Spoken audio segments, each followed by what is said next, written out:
성경 사도행전 15장 36절로 41절까지 말씀입니다. 신약 214페이지 사도행전 15장 36절로 41절까지의 말씀 제가 대표로 읽겠습니다. 며칠 후에 바울이 바나바더러 말하되 우리가 주의 말씀을 전한 각 성으로 다시 가서 형제들이 어떠한가 방문하자 하고, 바나바는 마가라 하는 요한도 데리고 가고자 하나 바울은 밤빌리아에서 자기들을 떠나 함께 일하러 가지 아니한 자를 데리고 가는 것이 옳지 않다 하여 서로 심히 다투어 피차 갈라서니, 바나바는 마가를 데리고 배 타고 구브로로 가고 바울은 신라를 택한 후에 형제들에게 주의 은혜에 부택함을 받고 떠나 수리아와 길리기아로 다니며 교회들을 견고하게 하니라. 아멘. 하나님 아버지와 예수 그리스도의 은혜와 평강이 오늘도 월요일 이 아침을 말씀과 찬양, 기도로 시작하는 우리 모든 엘림의 권속들과 함께하기를 주님의 이름으로 축복을 드립니다. 오늘은 바나바의 돌봄이라는 제목으로 하나님 말씀과 마음 나누도록 하겠습니다. 지난주 우리는 하나님께 받은 사명이라는 제목의 말씀을 들었습니다. 한 영혼을 향한 끊임없는 돌봄과 관심의 사명이 목회자와 성도인 우리에게 있었습니다.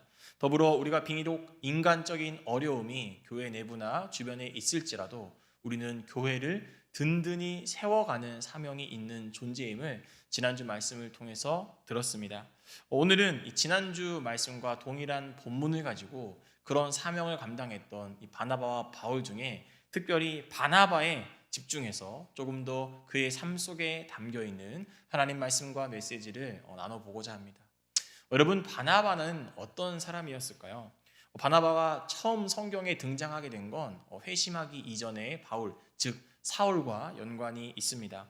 사울이 다메섹으로 예수 믿는 자들을 잡으러 가던 그때에 주님이 사울을 만나 주셨습니다. 사울은 그 자리에서 주님을 만난 기쁨과 감격을 가지고 회개하며 그의 삶을 돌이키게 됐지요. 그러나 그렇게 돌이켰고 회심했음에도 불구하고 많은 이들은 여전히 사울의 전적을 알고 있기 때문에 얘 정말 스파이 아니야? 또는 우리의 예배처를 알아내기 위한 어떤 작전 아니야? 라는 의심의 눈초리를 가지고 있었습니다. 그런 시선들, 그런 의심의 상황 속에서 사울을 예루살렘 교회의 제자들과 사도들에게 소개해주고, 사울이 만난 주님이 우리가 믿는 주님과 같은 분입니다. 사울의 회심이 보여주기식 회심이 아니라 진정으로 주님이 그를 만나 주셨습니다. 이 사울에 대해서 변호해주고 대변해준 사람이 누구냐? 그가 바로 바나바라는 사실입니다. 쉽게 말해서 이런 것이죠. 여러분, 신천지에서 어느 누가 갑자기 예수님을 인격적으로 만나서 회심했습니다. 내가 지금까지 잘못 살았구나, 이제 정말 예수님과 함께 그분을 따르는 삶을 살아야겠다라고 결단을 하고요, 그 신천지 교인이 우리 교회에 왔다고 한번 생각해 보세요. 그랬을 때 저와 여러분은 어떻게 그 자를 향해서 반응할 수 있겠습니까? 바나바는 지금 모두가 의심하고 바울에 대해서 여전히 두려워하고 있던 그때에 바울이라는 한 영혼을 있는 그대로 받아들였고요, 무엇보다 바울이 했던 그 회심 사건, 그가 만났던 그 주님을 만난 그 사건이 정말 주님을 만난 사건이 맞음을 그는 그의 영적인 안목을 가지고, 믿음을 가지고 그 사건을 해석할 수 있었습니다. 지금 바나바의 이 한 영혼을 향한 관심과 신앙의 안목을 가지고 그 인생을 해석했던 이 해석을 저는 한마디로 이렇게 표현하고 싶은데요, 우리 함께 집에서도 PPT를 보시면서 같이 한번 따라해 볼까요? 시작. 한 영혼을 향한 신뢰와 믿음. 여러분, 바나바에게는 바울이라는 한 영혼을 향한 신뢰가 있었고요, 그를 믿음의 눈으로 바라보고 해석할 수 있는 영적 안목이 있었습니다. 바라고 원어업기는 바나바에게 있었던 이런 한 영혼을 향한 관심, 이런 영적으로 해석할 수 있는 안목이 우리 이 새벽을 깨워 예배드리고 있는 저와 우리 모든 성도님들에게도 임하게 되기를 주님의 이름으로 축복을 드립니다. 우리가 오늘 본문 말씀을 통해서 알 수 있는 두 번째 이야기는 이런 이야기입니다. 스데반의 순교 이후로 뿔뿔이 이방인들, 또 이방 지역으로 많은 그리스도인들이 흩어졌지요. 그리고 그 그리스도인들을 위해서 예루살렘 교회는 안디옥 교회에 목회자 한 명을 파송하는데, 그가 바로 오늘 본문의 주인공 바나바입니다. 바나바는 열심히 그리고 성실하게 안디옥 교회에서 목회했습니다. 그런데 그가 돌연 한 가지 결정을 내리는데요. 그 결정도요, 바울과 관련이 있는 결정이었습니다.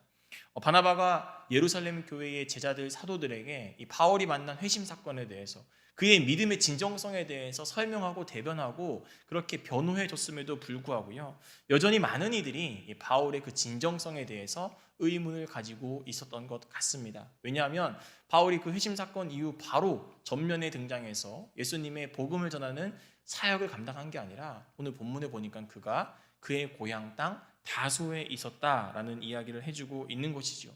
그러니까 어떤 전면에 드러나서 어떤 사역을 감당하기에는 여전히 많은 의심과 그런 불안의 눈초리들이 있었던 것입니다.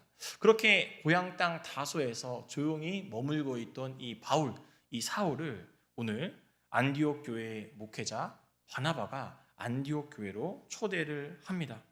그리고 사도행전 11장에 보면요, 바나바와 바울은 함께 안디옥 교회에서 열심과 열정을 다해서 예수님에 대해서 가르치고 그분의 삶에 대해서 가르치는 이 복음 사역, 이 가르치는 사역을 정말 열심히 했었습니다.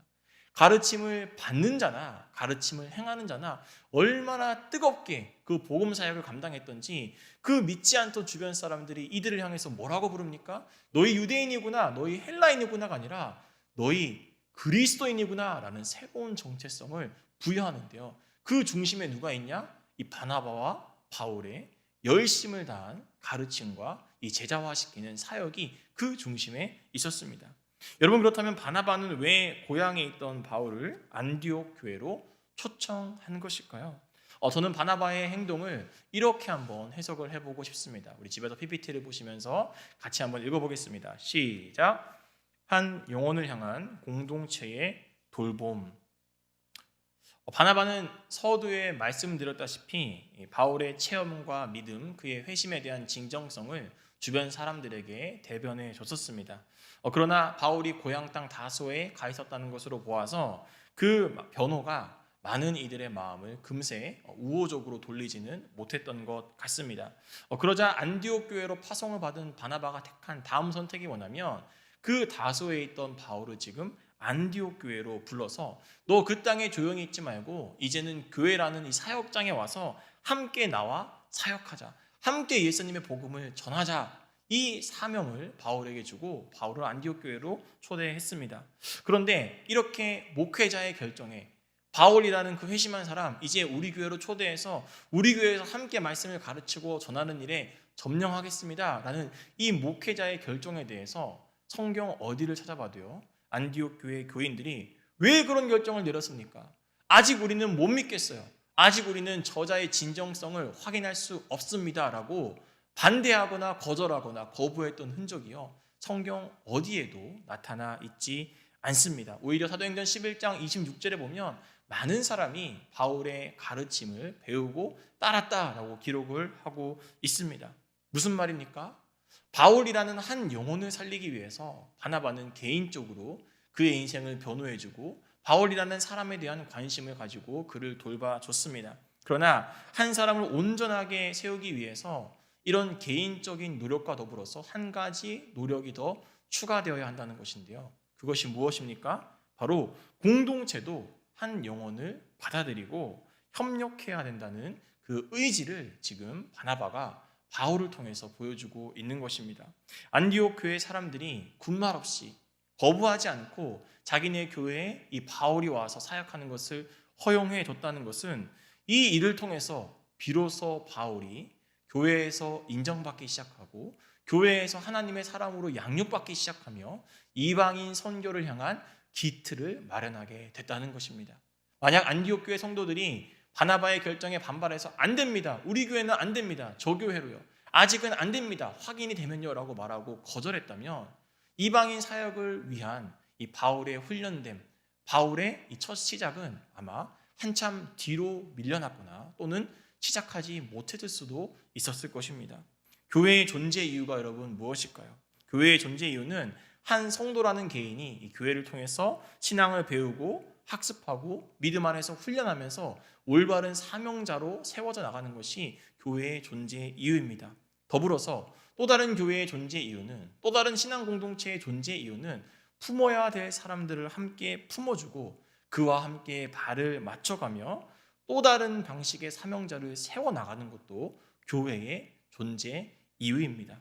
안디옥 교회가 품었던 이 한 영혼 바울, 그는 나중에 수많은 이방 지역을 다니면서 정말 많은 이들에게 열심을 다해 복음을 전했던 하나님의 일꾼이 되었습니다.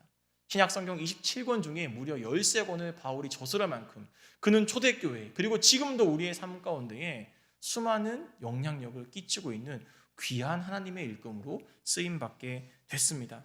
그 일꾼을 키워내는 이 일 뒤에는 바나바의 한 영혼에 대한 관심, 그리고 그 영혼을 받아주고 수용해주고 함께 관용을 베풀었던 이 신앙 공동체의 헌신과 노력이 있었기 때문에 이 바울이라는 위대한 신앙의 인물이 탄생할 수 있었고 한 사람으로 세워져 갈 수 있었다라는 것입니다.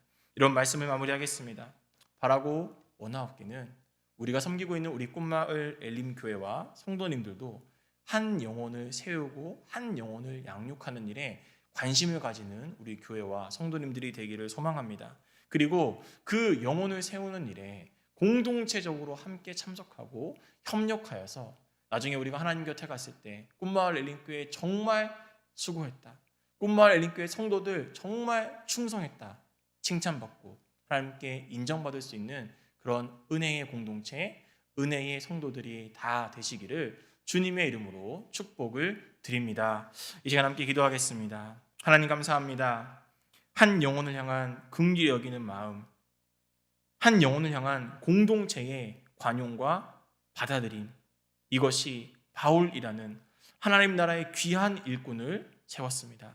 주여, 이 시간 나의 하나의 관심과 나의 지속적인 중보 기도가 하나님 나라에 얼마나 위대한 인물을 세워가는지 말씀을 통해 듣고 깨달았사오니 주여, 한 영혼을 향한 관심이 끊어지지 않게 하시고 그 영혼들을 향한 기도의 입술이 끊어지지 않도록 우리의 입술과 우리의 삶의 관심을 붙들어 주시옵소서.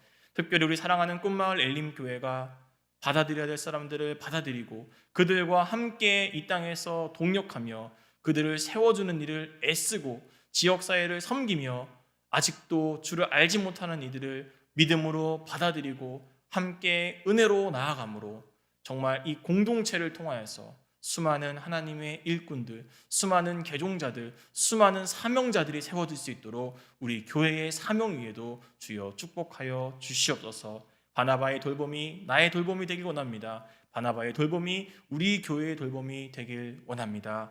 예수 그리스도의 이름으로 간절함으로 기도드렸습니다. 아멘.